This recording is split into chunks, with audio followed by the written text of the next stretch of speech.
This is a lot of you here. Hello. Are we on? Yeah. Can you hear us? Okay, Yeah, cool. okay. We've really never done this before, and that'll become super obvious very soon. Real quick. There are a lot of you in here. I think the worst part is that you all paid to hear us talk. So. It's not intimidating at all. No. Let's just we can do this. So this is our talk. Thank you very much, Preet, and the entire DesignX community for having us out here tonight. Given the theme of reflection for this event, we thought we would share our story of what it's been like to run a design agency for the last 10 years. I also want to thank Preet for the open bar. The open bar is helping a lot right now. Thank you so much. So here we go. This is Ryan. And this is Samaneh. And we run a company called Playground Inc. I really wanted us to say that part together, but Ryan just wouldn't have it. We decided not to. And we are a human design company. We call ourselves that because we like the idea of who we are also being a list of priorities. People come first. We really love design. Capitalism is a close third. Strong third. And we make products that people use every day. We work with companies large and small to define the primary digital experiences that their customers have with them. So everything that we do, we have this three-part vision that guides everything that we do. And the first part is empower people. Because being a person is pretty hard. And we'd like to make that a little less hard any chance that we get. And the second one is to subvert everything. Because being a person is hard. Very hard. And everything in the world that makes life hard was created and thought of by people who are no smarter than Samaneh or me or any of you. And we believe that everything can be made better. Nothing is permanent. And we should approach every problem with that mindset. The third part of our philosophy is be nice, because being a person is hard. It's pretty hard. And who couldn't get behind a mantra like be nice? So yeah, that's who we are now. But we wanted to take you guys through what our journey's been to get here. And unfortunately, or actually maybe fortunately, life doesn't really come with many instructions. But it doesn't need to, because we have these supercomputers that we carry around with us that help us understand the world. We're actually talking about these supercomputers, the ones that live inside our head. And when we're young, they work really simply. You interact with the world, and you get feedback, and then you learn how to do things. It's a super, super simple feedback loop that works really, really great. You do something, and you learn. But it seems we get to a certain point where our willingness to do things before we know how to do them kind of like gets slowed down. And a lot of things start to get in the way of us wanting to do things or feeling comfortable doing things. We have a fear of failure. We don't know what's going to happen. But we're going to tell our story in a way that like only through doing things and learning about them were we able to get to the place we are today. And just to drive this point home, I actually spelled embarrassment wrong when we were putting the slides together, but we left it in because, you know, just don't be afraid to make mistakes. It's not embarrassing to make mistakes. So we're going to take you back to 2009. So for old people like us, it doesn't seem like that long ago, but the world was pretty different back then. And here's some examples. This is what Uber looked like in 2009. This is what Airbnb looked like in 2009. This is what the iPhone looked like in 2009. This is what the leader of the free world looked like in 2009. So some things look a lot better now. Some things we'll let you decide. This is what we looked like in 2009. Great timing. So Ryan and I met in school studying advertising, and we both had these grand dreams of making it big in the ad world, and none of that really worked out for us. Yeah, because this is what the Wall Street Journal looked like in 2009. This is the beginning of the financial crisis, 6 months before we graduated from college, and it really ruined our ideas about what we were going to do with our careers. Yeah, and this is us graduating at literally the worst possible time. Yeah, our graduation was 4 days after the market hit a 12-year low. Yeah. So it was a really hard time to be trying to get into business, to try to get into the ad business. Ad agencies were laying off junior employees. They definitely weren't interested in hiring a couple of stooges like us. So what were we to do? So the first thing we've learned in this journey is that you should just do something, anything. And at this point in our lives, we had no experience, we didn't have any money, and what we did have was a lot of hubris. And we were naive enough to think that if no one's going to hire us, you know what, we're gonna hire ourselves. We're going to start a company, because how hard is it going to be? We'll just be a bunch of kids trying to run a company.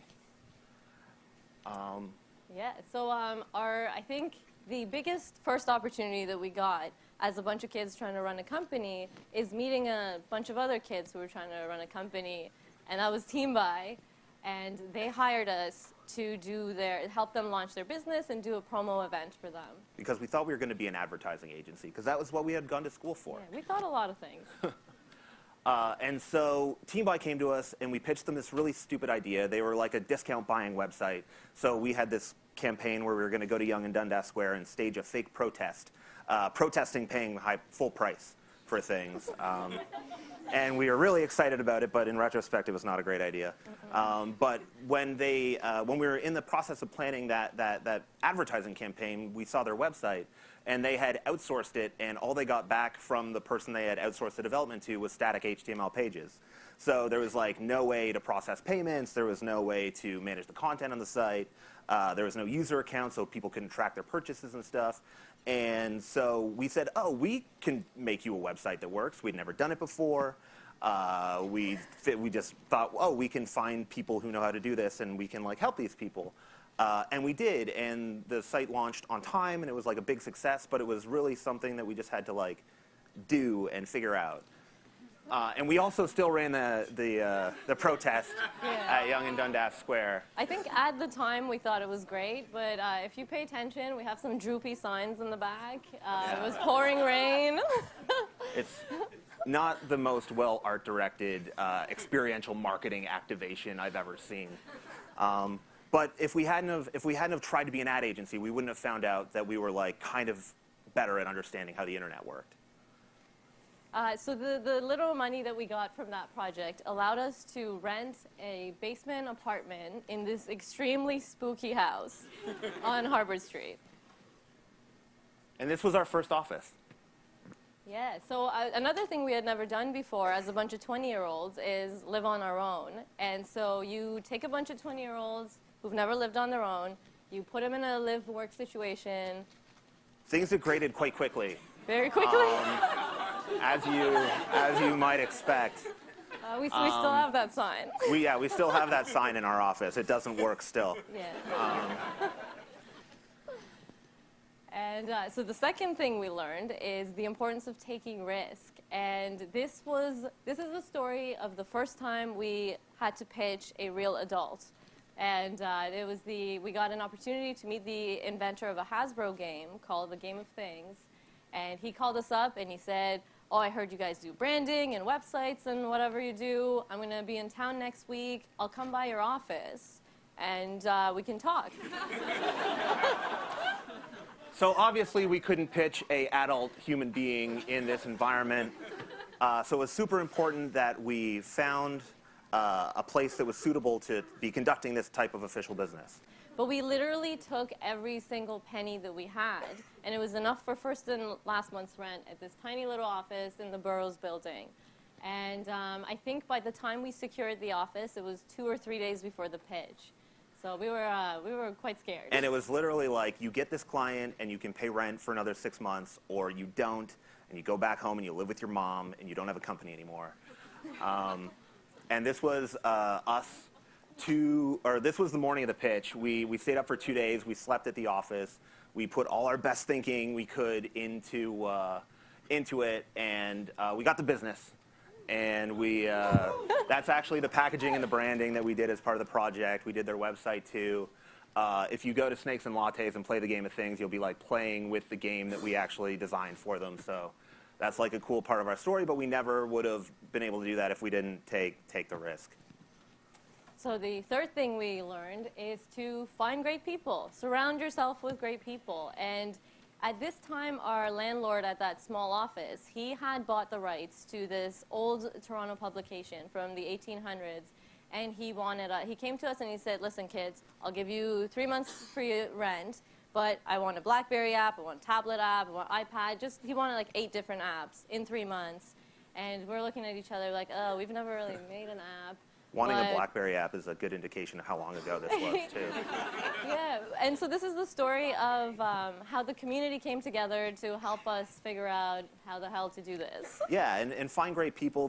We had hired a really amazing group of developers, and we also had a bunch of awesome people in our community. And so we ended up coming to the realization that instead of trying to build a bunch of apps, this was at the very early days of responsive web design existing. And at that time, there was only like a couple of articles on people who had tried it out. The only sites that were responsive were like these really cool designer front-end type people who had built their portfolio sites responsively. None of them were driven by CMSs. It was all very experimental. But through like the people who we were able to reach out to, we convinced our landlord to let us try this approach. And we ended up launching the first website that was responsive, that was built on WordPress, and also the first responsive publication. To give an idea of how early this was, this is the book on responsive web design written by the guy that came up with it, and it came out 6 months after we launched the Toronto Standard.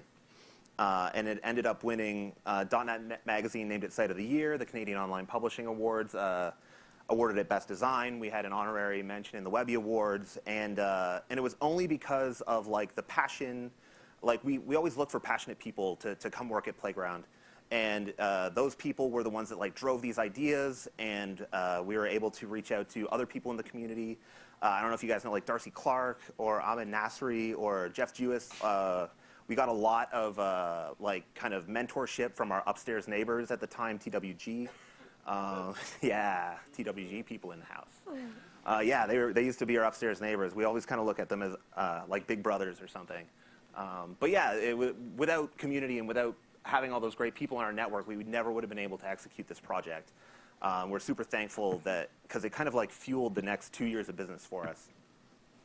Yeah, so our fourth thing that we learned is the importance of scratching your own itches. And this is a story of our first ever internal product. And this is when we started to make a little bit of salary, and we had to move close to the office because that's where we lived, basically. And so what we did is a bunch of us were looking for apartments at the same time. We each had like 40 to 50 tabs open. It was just this horrible process. And we thought, you know what, there's got to be a better way. There must be a better way. And so we, in a couple of weeks, built this product called Mapitat.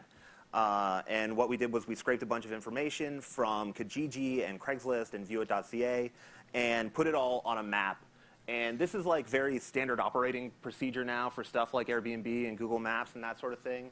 But it was a really polished, kind of best-in-class example of this sort of solution at the time. And when we launched it, we got like a bunch of cool press. Mm-hmm. The founder of Airbnb actually like reached out to us and said, "Hey, you guys are really cool. Come hang out at our office in San Francisco."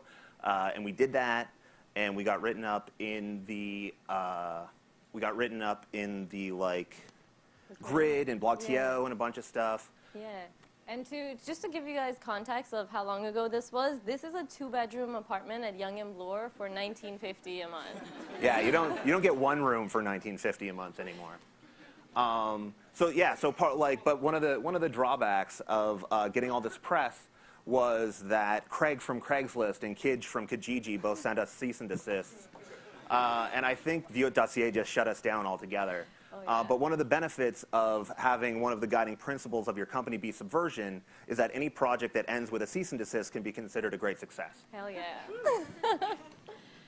And the fifth and final thing that we learned, and it's kind of strange that in 10 years we've learned only 5 things, but could be worse, is to always be creating.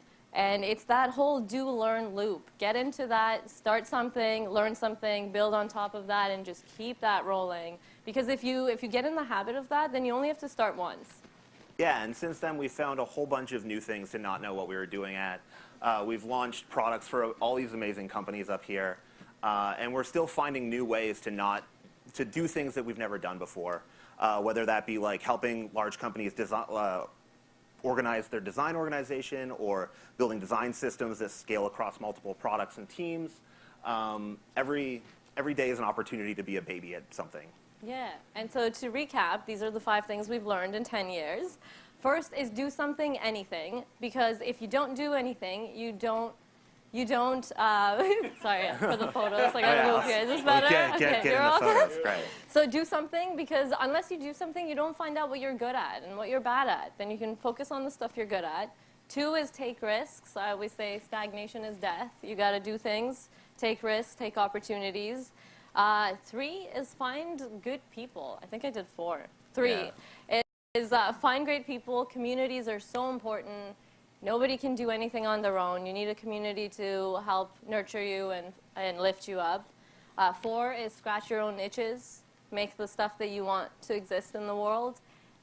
Solve the problems that you want solved, and you'll attract like-minded people, and you'll hopefully get to work with cool people that you want to work with. And 5 is always be creating. Get in the do-learn loop and just never stop. Yeah, every day is an opportunity to be a baby at something. Today, we're being babies at public speaking. I think that was pretty obvious. Yeah. But how do we do? We hope we did okay.